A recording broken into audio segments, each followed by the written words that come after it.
클래식과 함께하는 설 연휴 상쾌한 아침입니다. 안녕하세요. 크리에이티브 디렉터 김선영입니다. 이번 설 특집 99.9 통해서 클래식 초보 입문자를 위한 참 쉬운 클래식 보내드리고 있습니다. 오늘 아쉽게도 마지막 시간이지만 힘내서 달려가겠습니다. 오늘도 참 쉬운 클래식 해설 친절한 클래식 멘토죠. 이영빈 평론가 함께했습니다. 어서 오세요. 안녕하세요. 네, 안녕하십니까. 클래식 멘토 이영빈입니다.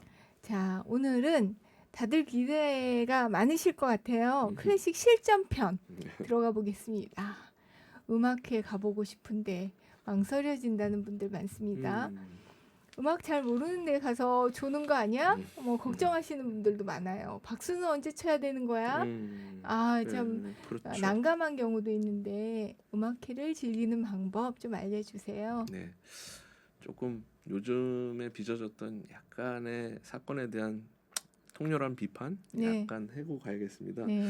요새 콘서트에 관크라고 하는 이제 신조어인데 관객클이. 예, 민폐를 좀 끼치는 그런 분들이 네. 자꾸 생기고 있다고 해서요. 네. 이제 얼마 전에 이민찬 피아니스트 콘서트에서도 몇 번씩 휴대폰이 강하게 울려가지고 감상을 좀 많이 방해하는 일이 있었다고 하는데요. 그렇죠.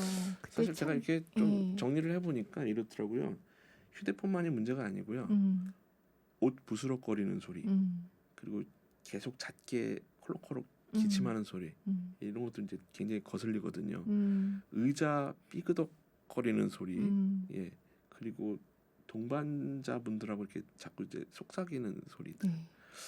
그리고 심지어 코 골면서 자시는 뭐 다양한 관크가 있으신데 예, 사실은 이런 남을 아랑곳하지 않고 또 연주가에게도 굉장히 피해를 줄 수 있는 이런 행위 때문에 좀 눈살이 찌푸려지고는 하는데요. 조금 예의를 좀 갖고 우리가 콘서트를 가야 할 그럴 필요가 있습니다.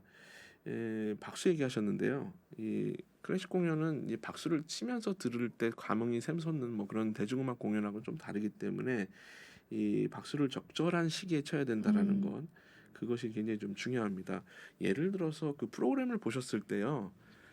그날의 프로그램이 다양하게 구성이 되어 있는데 오케스트라 연주에다 치면은 서곡이나 전주곡 같은 단악장짜리 작품이 있습니다. 그런 경우에는 끝나고 나서 열심히 이제 우리가 쳐도 되는데 다 악장으로 나눠진 곡이 있습니다. 여러 개의 악장으로 나눠진 교향곡이나 협주곡 같은 경우는 이 중간 중간의 공백도 하나의 전 작품이 한 긴장된 일환, 그렇죠, 시간의 작품이죠. 어떤 연속이라는 차원에서 보면은 이 박수를 치는 건 굉장히 그 분위기를 깨는 일이기 때문에 금물입니다. 다만 오페라 같은 경우는 막 사이에서 막간에 이제 박수를 치는 게 뭐 맞지만 그 막 안에서의 내용에 있어서도 조금씩 가끔 박수를 치는 걸 허용하는 경우가 있는데요. 그런 때는 이제 뭐 아리아를 멋들어지게 이제 불렀다든지 해서 이제 앙코르를 요청하는 그런 시기가 있을 수 있습니다. 근데 그게 굉장히 전통적으로 관례적으로 정해진 그런 부분이 있거든요. 그런 때 조금 쳐야 되는 거지 또 너무 아무 때나 치면 안 되고요. 그래서 기본적으로 전 작품이 끝나고 나서 쳐야 된다라는 측면을 조금 이해를 하시면서 다만 또 이것도 말씀드리고 싶어요. 다 끝났는데 그렇죠. 치고는 있으신 건 맞지만 또 거의 곡이 끝나자마자 박수를 치는 것 이것도 약간 신뢰가 될 수 있습니다. 왜냐하면 음악이라는 건 이제 공명이 이제 악기나 목소리에 의해서 공명이 이루어진 다음에 잔향이 있을 수 있거든요. 그 잔향까지도 즐길 수 있어야 됩니다.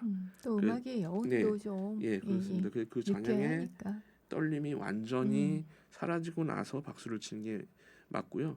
이 박수 칠 시점을 사실 잘 모르겠다 그런 생각이 드시면은 지휘자나 연주자의 그 포즈를 보십시오. 지휘봉을 들고 있다가도 이렇게 완전히 차렷 자세로 내놓는다든지 연주자도 바이올린이나 피아노에서 건반을 떼거나 화요를 내려놓는 이렇게 됐을 때가 이제 지휘나 연주자들이 이제 몸을 푼 거거든요. 그때 이제 비로소 열렬한 박수를 쳐주시는 게 좋습니다. 네, 맞습니다. 연주회 가면 이제 휴대폰을 꺼놓는 거는 물론이고, 저는 이제 나무 바닥이잖아요. 그러면 떨어뜨리는 소리가 엄청나게 그렇군요. 크게 울립니다. 그래서 휴대폰은 가방에 꼭 넣어두시는 걸로 네. 하시면 좋을 것 같습니다. 오케스트라 공연을 보면 악기가 참 많습니다. 파트별로 앉는 자리도 다 다르고요. 처음에 간 분들은 악기가 너무 많으니까 헷갈리시는 분들도 당황하시는 분들도 많아요. 어느 악기에 집중해서 듣게 되면 좀 감상을 좀 잘할 수 있는지도 좀 알려주세요. 오케스트라의 구성 먼저 말씀을 드려야겠는데 이게 관현악단이라고 이렇게 번역이 되는 것을 보시면 아실 수 있듯이 인간이 만들어낸 여러 악기 중에서도 가장 고도로 발전한 수준의 악기들을 이제 모아놓은 그런 합동 연주 단체라고 이해하시면 되겠습니다. 이 먼저 지휘자를 중심으로 해서 부채꼴로 현악 네. 5부라고 하는 현악기들이 배치가 되거든요. 제1, 2 이 바이올린, 바이올린. 비올라, 첼로, 콘트라베이스가 기본적으로 지휘자를 에워싸고 있고요. 그 이후에부터는 이제 관악기가 이제 들어가게 됩니다. 그래서 먼저 목관악기, 이 재질 자체가 나무로 되어 있는 몸통을 갖고 있는 목관악기인 오보에, 플룻, 바순 같은 클라리넷, 잉글리시 호른 같은 악기들이 목관악기가 현악기 뒤에 배치가 됩니다. 그리고 나서 몸통이나 이런 것들이 재질이 금속 재질로 되어 있는 것, 이게 이제 금관악기라고 하는데요. 트럼펫, 트럼본, 호른, 튜바, 또 뭐 코르넷 같은 악기들, 이런 악기들이 뒤에 배치가 됩니다. 그리고 바로 이제 그 맨 마지막 홀을 장식하는 것이 이제 타악기입니다.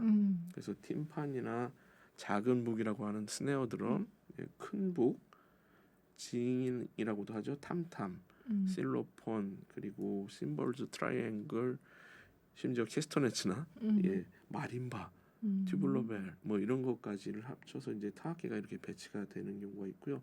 작품에 따라서는 현악기에 이제 하프가 더 추가되는 경우, 또 혹은 건반악기인 피아노나 오르간이 더 배치가 되는 경우도 있습니다. 이렇게 합쳐놓으면 정말 뭐 100명 정도가 이제 앉아 있는 거가 되는데요.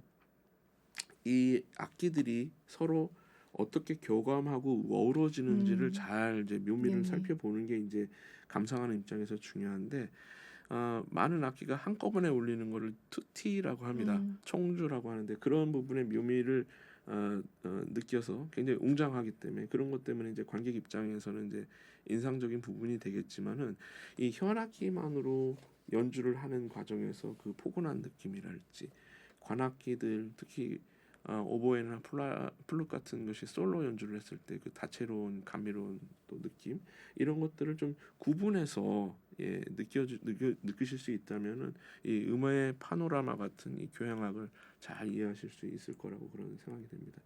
그리고 이제 주 멜로디를 현악기가 주로 하는 경우가 많아요. 그런데 관악기는 그것을 그 배음을 맞춰주는 경우가 있고요. 그런데 또 반대로 관악기가 주 멜로디를 연주하는 경우가 있거든요. 그래서 이 관현 악기들이 서로 주종을 달리하면서 계속해 나가는 그런 음악의 운영을 잘 이해해야 이 관현악이 주는 그 아름다움을 만끽할 수 있다고 생각합니다. 그렇군요. 음악을 들어보면 조금 이따 들어보면 그 느낌을 아실 겁니다. 자, 흔히 하는 오해 중에 하나가 지휘자 없어도 연주 잘하는 거 아니야? 지휘자가 무슨 역할을 하는 거야? 잘 모르시는 분들이 있어서 지휘자가 오케스트라에 얼마나 중요한 존재인지 좀 알려주세요. 네, 이 지휘자가 아무 의미 없이 이 손을 휘젓는 것이 아니죠. 다 박자를 맞추고 그 음악에 맞는 어떤 느낌을 전달하기 위해서 굉장히 노력을 하고 있는 겁니다. 바로크 시대에 장 바티스트 릴리라고 하는 궁정악장, 우리가 잘 아는 태양왕 루이 14세의 궁정악장이 있었습니다. 네네. 이때 지휘자는 앞에 나와서 박자를 맞추는 사람이 맞긴 한데요. 지휘봉이 1.8m나 되는 긴 막대기였습니다. 이거를 쿵쿵쿵 이렇게 맞추면서 박자를 맞춰 나갔다는 것이죠. 이게 이제 지휘자라는 모습으로 이제 세인에게 각인됐던 첫 모습입니다. 근데 이제 느껴보시면 아시겠지만 아니 이게 소음이잖아요. 그래서 그렇죠. 차츰 이제 그 긴 막대기도 경량화가 되기 시작한 거죠. 그리고 한편으로는 이 지휘자가 왜 필요하느냐? 소규모 실내악단은 서로 연주자끼리 그 눈치를 보고 사인을 맞춰가지고 연주하면 됩니다. 근데 이게 점점 악기의 규모가 늘어나면 한 사람이 어느 정도 통일된 박자로 규율을 할 필요가 있어요. 그것을 가장 먼저 했던 것은 챈발로 주자였습니다.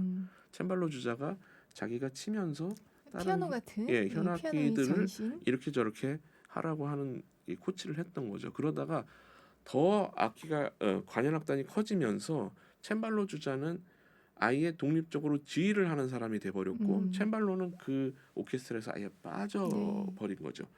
그리고 아까 말씀드렸던 릴리가 썼던 긴 막대기, 지팡이 같은 막대기가 점점 짧아지고 네, 경량화되면서 이어달리기 할 때 그 바통 같은 음, 모습으로 바뀌었어요. 그래서 우리가 잘 알고 있는 마타네 사수라는 오페라를 썼던 카를 마리아 네, 폰 베버는 이 지봉을 바통 같은 걸 좀 휘둘렀다 네, 이런 네, 얘기가 남아 있고요. 음, 그러다가 이제 18세기에 가가지고 지금과 같은 이제 예리한 네, 그 바늘친 같은 그런 지휘봉이 음, 만들어졌죠. 그래서 우리가 알고 있는 바그너, 브람스도 그런 예리한 지휘봉을 이제 쓰기 시작했습니다.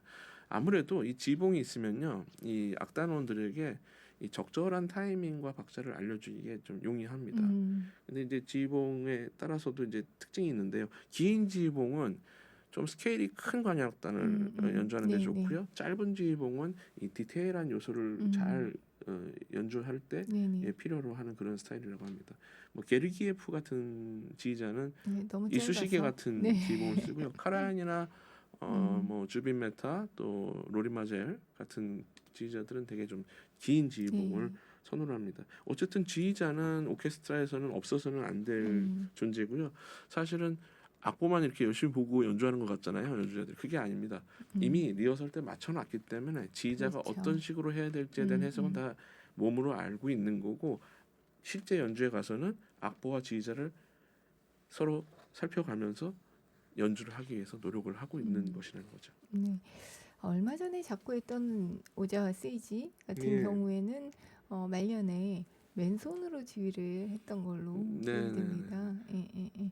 지휘자에 따라서 음악이 달라진다고 하는데 명지휘자, 유명한 지휘자 꼭 알아야 할 만한 음, 분들이 있으면 조금 좀 예. 추천을 해주십시오. 어, 이 작곡가가 지휘를 직접 하는 경우도 있겠지만 지휘자는 하나의 전업 직업으로서 음, 어떤 사람의 작품이든 오더라도 그 악보에서 요구하는 것을 제대로 구현을 해서 연주하는 것 음, 이것에 아주 통달한 사람을 지휘자라고 할 수 있는데요. 이 전업 지휘자의 역사는 독일의 한스 폰 빌로라고 하는 네, 지휘자로부터 시작이 됩니다. 이분이 초대 베를린 필하모닉 오케스트라의 상임 지휘자이기도 했어요. 네, 그래서 브람스의 교향곡과 협주곡을 많이 연주해서 브람스를 많이 홍보하는데 또 최일선에 서 있던 그런 사람이기도 하고요. 그래서 이런 한스 폰 빌로를 그 위시해서 그 이후로 점차 지휘자라는 게 음, 우리의 네, 직업군으로 이제 확연하게 각인이 되기 시작했습니다. 베를린 필의 이제 2대 지휘자인 아르투르 니키시, 3대 음, 지휘자인 프루트뱅글로 이렇게 음, 오게 되면은 점차 그 오케스트라 하면은 그 지휘자가 과연 누가 연주를 하지, 지휘를 하지라는 게 되게 궁금하게 네, 되고요. 그래서 어 20세기 전반에는 말씀드렸던 비렐름 프루트뱅글러라는 지휘자가 베토벤과 브람스의 대가로서 이 지휘계를 군림을 합니다. 반면 한스 크나퍼츠부시라는 지휘자도 있는데요. 음, 이 지휘자는 바그너와 브루크너를 또 잘 네. 지휘해서 비렐름 프루트뱅글러와 또 대비되는 아주 지휘자로서의 남성적인 역할을 지휘자였죠. 그렇습니다. 또 이 그 지휘 철학적으로 나눠 보면은 이 악보에 내재되어 있는 그 진짜 음악을 찾아간다라는 차원에서 주정주의적인 음, 자신의 해석을 필두로 해서 제2의 창조까지 해내는 그런 지휘를 하는 프루트뱅글러에 대비해서 너무나 그런 음, 과도한 해석을 네네. 하기보다는 악보 그대로를 객관적으로 연주를 해야 된다라는 걸 신봉하는 직물주의적인 지휘자가 있습니다. 음, 그게 바로 이탈리아의 아르투로 토스카니니인데요. 그래서 아, 20세기의 지휘계는 토스카니니와 프로트뱅글러가 양분했다. 이렇게 음, 좀 보실 수 있고요. 그 이후에 우리가 이제 알고 있는 헤르베르트 폰 카라얀이라든지 레너드 번스타인 또 최근으로는 클라우디오 아바도 같은 그런 지휘자들이 나오면서 현대의 녹음 기술 발달과 함께 네네. 많은 음반들이 어, 어, 홍수같이 이렇게 쏟아져 나오면서요 우리에게 그 많은 자양분이 될 수 있는 그런 음악을 안겨줬다고 할 수 있고요. 지금은 크리스티안 틸레만 또 최근에 독일이죠. 2026년 비인필 신년음악회를 아주 성공적으로 이끌었던 야닉 네제세겐 캐나다. 예 캐나다의 출신 지휘자 예. 그리고 빈 심포니 오케스트라 상임 지휘자인 필립 조르단 같은 필립 조르단은 이 카라얀과 클라이버의 재능을 섞어놓은 듯한 지휘자인데요. 그런 세 명의 지휘자가 특히 선두를 앞다퉈 가면서 이 지휘자의 세계를 구성하고 있습니다. 그렇죠. 지휘자와 오케스트라의 궁합이 또 맞아야 역사에 남는 또 명연이 나오잖아요. 오늘 그 중에서 이제 좀 합이 잘 맞았던 공연 추천해 주신다면 어떤 게 있을까요? 네.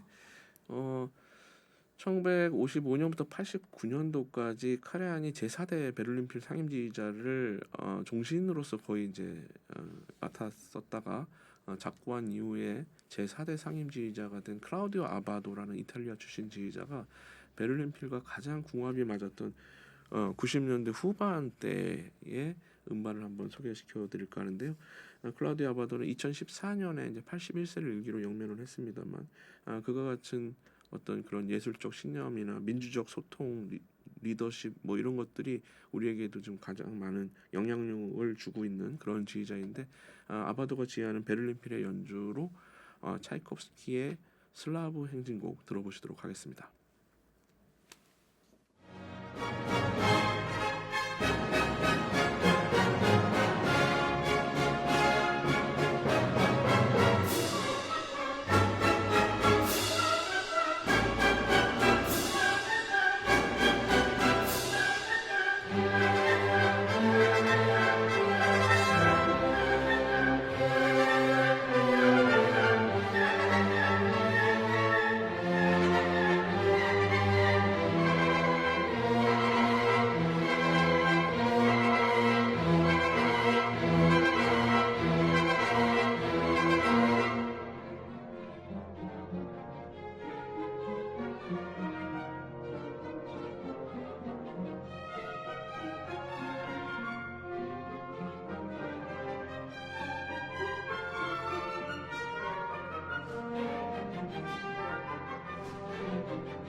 네, 음악을 들으면 너무 행복합니다. 자, 친절한 클래식 멘토 이영빈 평론가와 함께 얘기 이어가겠습니다. 지휘자 얘기했으니까 오케스트라 얘기를 해봐야죠. 네. 오케스트라가 그 굉장히 뭐 서열 매기기를 좋아하는 이제 우리 사람들 때문에 경쟁하느라 아주 힘들지만 나름대로 좀 그런 것들도 필요하다고 봅니다. 그래서 현존하는 메이저 오케스트라 중에 좀 몇몇 오케스트라들의 특색을 좀 말씀드려 보겠습니다. 가장 오래된 오케스트라면요, 1548년에 만들어진 드레스덴 슈타츠카펠레라고 하는 슈타츠카펠레는 국립가극장 오케스트라라는 그런 의미인데요. 최근에 내한했습니다. 그렇습니다, 맞습니다. 그래서 카를 마리아 폰 베버가 지휘했던 굉장히 거칠고 고색창연한 그런 음색이 아주 매력적인 악단이 있고요. 또 이에 못지않게 또 오래된 악단이 멘델스존이 상임지휘자를 했던 라이프치히 네. 게반트하우스 오케스트라라고 1743년에 이제 창립이 됐습니다. 우리가 잘 알고 있는 비인 필하모니 오케스트라는 1842년에 창설이 됐는데요. 그때 이제 신대륙에 있는 뉴욕 필하모니 오케스트라도 네. 같은 해에 창단이 됐고요. 우리가 잘 알고 있는 베를린 필하모니 오케스트라, 네. 카라얀의 그림자가 많이 섞여 있는 그런 음색을 갖고 있는데 아주 중후한 현을 바탕으로 해서 아주 독일적인 정신에 차 있는 악단이죠. 네. 네. 다만 이제 카라얀 사후에는 좀 더 그런 색깔이 많이 희석이 되고 코스모폴리탄적인 그런 음색으로 좀 변화했다고도 얘기를 하고 있습니다. 그리고 우리가 참 간과하는 게 동베를린의 베를린 슈타츠 카펠레라고 하는 최근까지 다니엘 바린부임이 지휘를 했다가 지금 게르만 혈통의 마지막 거장이라고 할 수 있는 크리스티안 틸레만에게 바통을 넘겼는데요. 이 베를린 슈타츠 카펠레의 역사와 그 음악적인 성과도 좀 대단합니다. 1570년에 베를린 슈타츠 카펠레는 창설이 된 바 있습니다. 그런데 최근인 2008년에 영국의 권위 있는 그라모폰지에서 이 오케스트라의 순위를 나름 매겼는데 1위에 베를린 필이나 비인 필이 아니고 암스테르담에 있는 로열 콘서트 헤브 오케스트라를 1위로 꼽은 적이 있었습니다. 굉장히 파란을 일으킨 건데 카라얀이나 아바도가 베를린 필을 군림하고 있었을 때만 해도 이제 상상하지 못할 일이었죠. 이거는 다 2002년에 상임지휘자로 영입이 된 마리스 안손스라는 라트비아 출신의 지휘자가 이렇게 이제 오케스트라를 올려놓은 건데요. 이렇게 봤을 때 최근의 트렌드를 좀 알 수가 있죠. 이 세계적으로 오케스트라가 다 상향 평준화가 되고 있어요.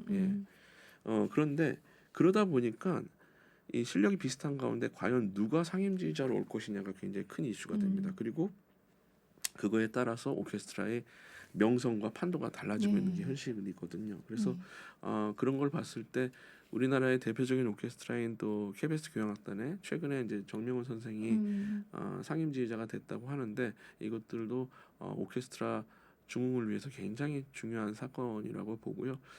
이웃 일본의 이제 NHK 교향악단이라는 게 일본의 대표적 오케스트라인데 아마도 두 나라의 오케스트라가 서유럽 이상으로 더 발전할 수 있는 그런 계기가 지금 만들어지고 있다 그런 생각을 하고 있습니다. 자, 말씀해주신 오케스트라 연주 다 들어볼 수는 없고요. 오늘 한 곡 추천해 주신다면 어떤 연주? 아까 최고 오래된 오케스트라로 드레스덴 슈타츠 카펠레를 말씀드렸는데요. 주세페 시노폴리라고 하는 55세로 또 상당히 그 금방 우리 곁을 떠난 지휘자가 있습니다. 시노폴리의 지휘로 바그너의 니른베르크의 명가수 전주곡 들어보겠습니다.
아주 화려한 음색입니다. 자, 전 세계에 또 유명한 콘서트홀들이 많습니다. 지휘자들은 지휘해 보면 알 거 아니에요. 그렇죠. 어느 홀이 좀 유명한가요?